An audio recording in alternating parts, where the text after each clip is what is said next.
Hey, Chemisters, this is Mrs. Vanderlei bringing you Blankwalle, Chapter 16, Section 6, Precipitation. All right, so the question now is, all right, we talked about KSP, so how do we know when a precipitate will actually form?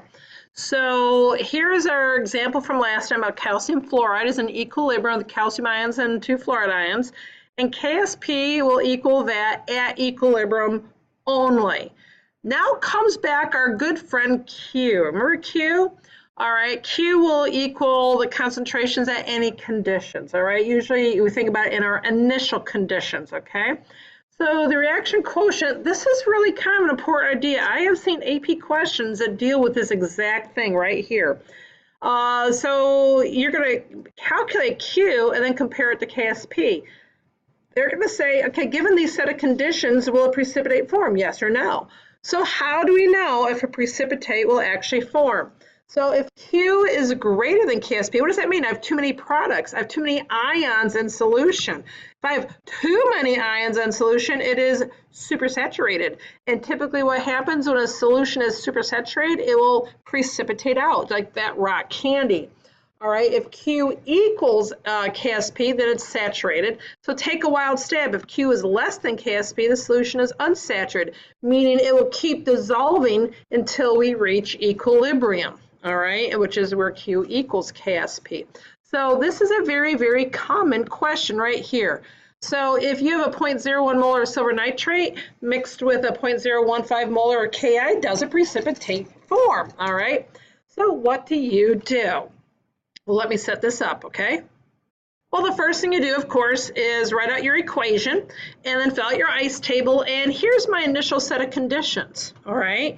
So I looked on page 28 and there is my KSP value. So let's solve for Q. Q is equal to silver ions times iodide. And here are my two values.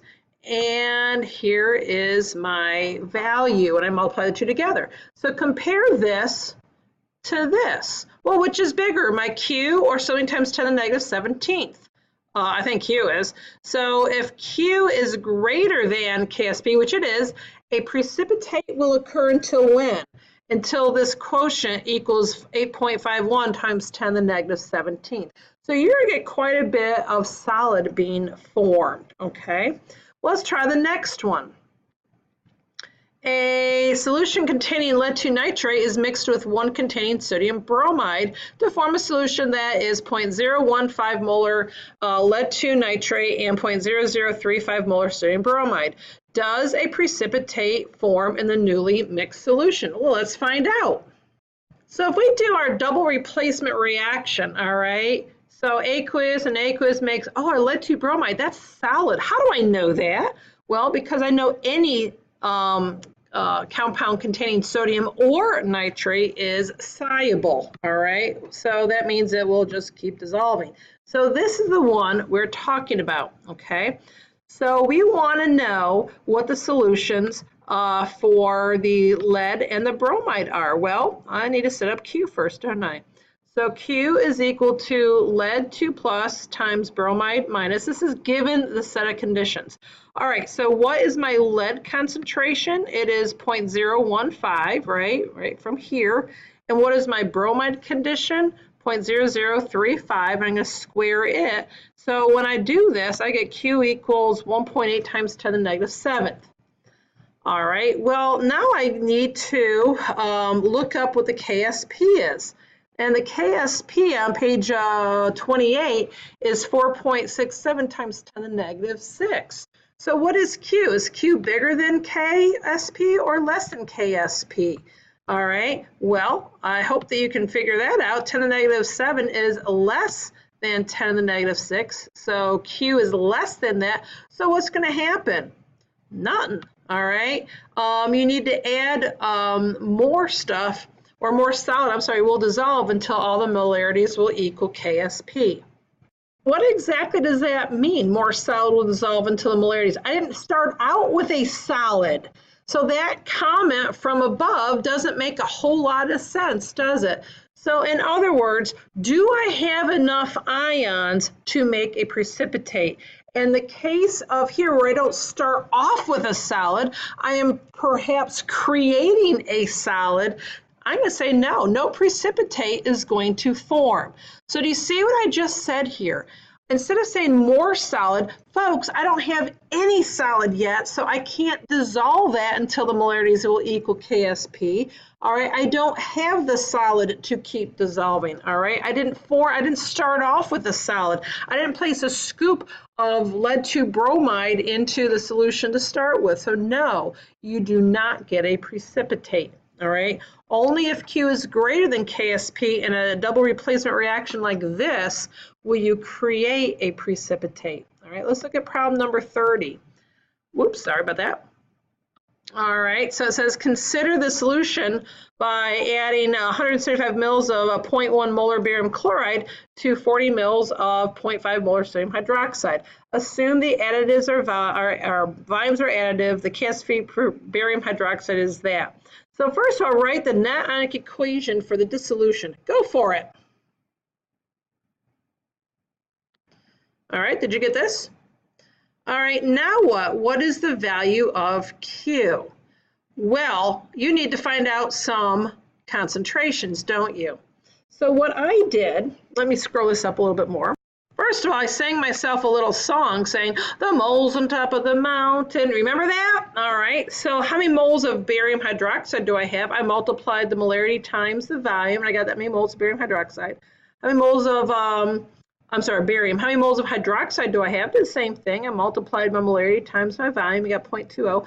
And then I have a cumulative volume, all right? So I had to add these two volumes together to get 2.215. And here are my two concentrations. All right, that is what I start with. So here is my initial concentration of barium, and here's my initial concentration of hydroxide. So now what? I do this. So Q equals barium times hydroxide squared, and you'll see my answers here. And here is my Q value, all right? And I compared it to my KSP. Well, which is bigger? KSP is. So Q is less than KSP. You do not get one, all right? And so will a precipitate form? No. As you didn't start off with a solid, you cannot dissolve any more to reach equilibrium, all right? So you don't have enough ions to make a solid, all right? So then letter D, it says, all right, so what must the concentration of hydroxide be to form a precipitate in 0.1 molar barium chloride? So this is a common ion in a sense, isn't it? So the KSP of barium hydroxide, again, is 5.0 times 10 to the negative third. All right, and so it's barium times hydroxide squared. And then what? I have 0.1 molar of a common ion, barium. So then what must this be? Let me extend my page here. Here we go. I went ahead and solved for hydroxide. So that must be the concentration of hydroxide in order to make a precipitate. So if I have a 0.1 molar barium chloride, if I have anything less than 0.22, I will not form a precipitate. Okay, let's go to the next page. All right, so this is a common kind of a question, all right? So problem number 31. Will a precipitate form if I have this situation, all right? So what I'd like you to do is pause this. It may take you a few minutes, all right? So truly, pause this and do this on your own. And when you are done, come back, okay? All right, so the first thing I did is come up with the balanced equation, and this is making my precipitate, all right? So now I need to know, well, how much of my lead and how much of my sulfate did I make? So what in a sense I'm doing is a dilution, okay?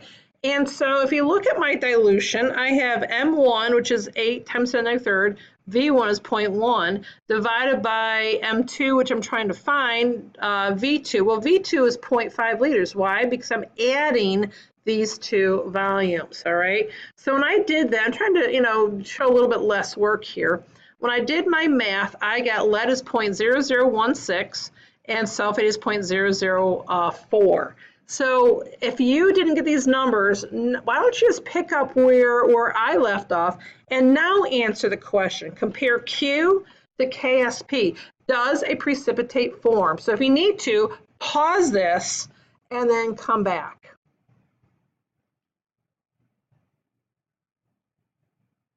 All right, see how we did. So I multiplied the two together and I got 0.0000064, all right, which is bigger than 10 to the negative eighth, all right? So precipitation will occur. You will make some solid lead 2 sulfate until Q will equal to K, all right? So if I do this, yes, you will see a solid, okay? All right, now what? Well, there's something called selective precipitate, okay? So a process involved adding the reagent that forms a precipitate with one of the dissolved cations or anions, but not the others. So seawater contains this amount of magnesium and calcium, all right? So what if you want to separate one or the other one out, okay? They can be separated out from each other by adding hydroxide. Why? Because those both form precipitates.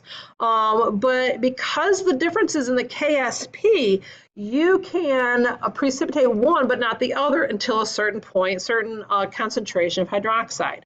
All right, so you can do this so it makes a precipitate while one doesn't based on their KSP.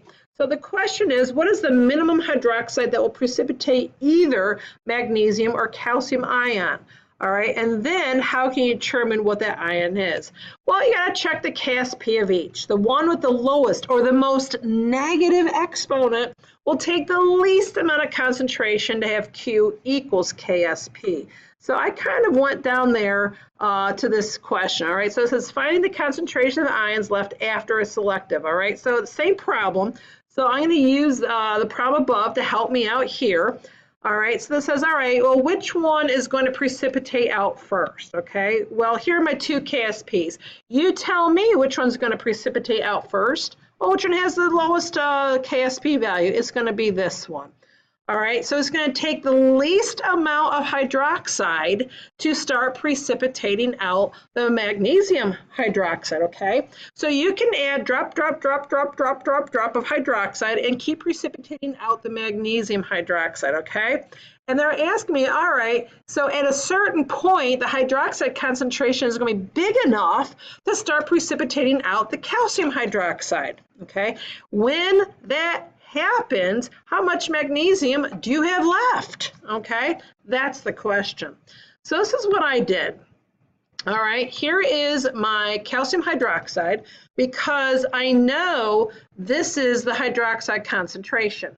Okay, so at that concentration, all right, is where the magnesium precipitates out. Okay, but I'm going to keep adding some more. And some more, and some more. So at what concentration of hydroxide does it take for calcium hydroxide to precipitate out? And that's what this is. All right, so I use this from above.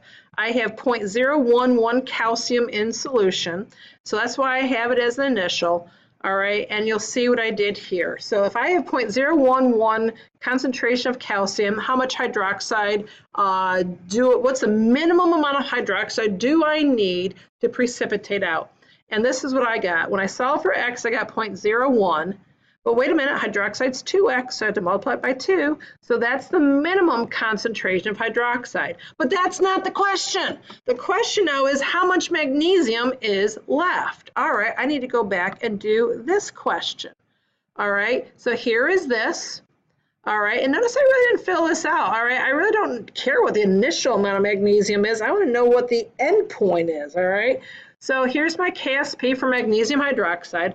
I know from up here I have 0.020 molarity of hydroxide. I want to know what's the concentration of magnesium at this point. So here I have this, and let me do this. Here we go. And when I solve for X, I get this. So really, this is a very effective way to separate out the calcium magnesium, because when the calcium hydroxide, so think about this. All this time I'm making a solid, which is magnesium hydroxide. You can filter it. And so once you reach this point, all right, when the calcium hydroxide starts precipitating out, how much magnesium do you have left? So little. Do you think 10 to the negative 10 is going to make a huge deal? The answer is no, it doesn't, all right? So this is really a good way to split off your ions, okay? I've seen this before on the AP exam, so we'll probably be practicing this. That is the end of section 16.6. It's the end of chapter 16, so don't wait to be great. Bye.